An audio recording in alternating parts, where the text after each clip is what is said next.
Mike, you've talked about how Dan Quinn was the reason you signed here. Just what was that process like when you were looking at places, and how did he convince you?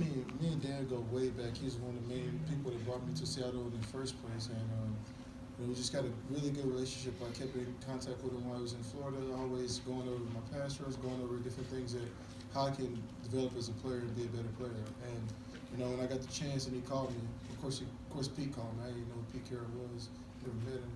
But he called me. Dan called me first, like, man, I think you're coming down here. We got something good. We just need an inside rusher. And I was like, okay. And then I just came down here. What makes him a good coach? I think he understands. He's a players coach. He understands what the players, and he understands how to put people in the right position to be a great player. And I think when you can do that, Pete does a great job of that. And you can put people in a position where they can be great.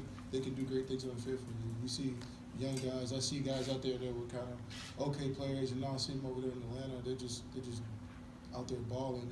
And he embodies a hard-nosed type of coach who he expects a lot, but at the same time he has that relationship with his players where players can come and talk to him. Is that the difference when people say players coach? What truly does that mean? What does it means a coach that understands the players. A player can go and talk to them and have a relatable conversation. A lot of coaches you can't have a conversation with about because their whole life is based around football. And when you have a coach who has a family, has things going on outside of football, you can have a conversation with them.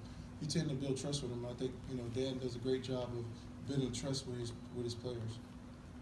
Mike, you looking forward to going against Jake Matthews? I'm looking forward to go against anybody in this time of year. This time of year is always a great year to be, get out there and play the game. There's a whole bunch of great players that are at home right now that wish they could be in our situation. So every time you get out there and get a chance to play in the playoffs, you cherish that moment. Has your anger subsided over that play? My anger, I'm angry every day, but I don't have many reasons to be angry these days. So I just want to go out there and just play a great game. And the playoffs is. You just want to go out there and just win a game, and that's what it was about.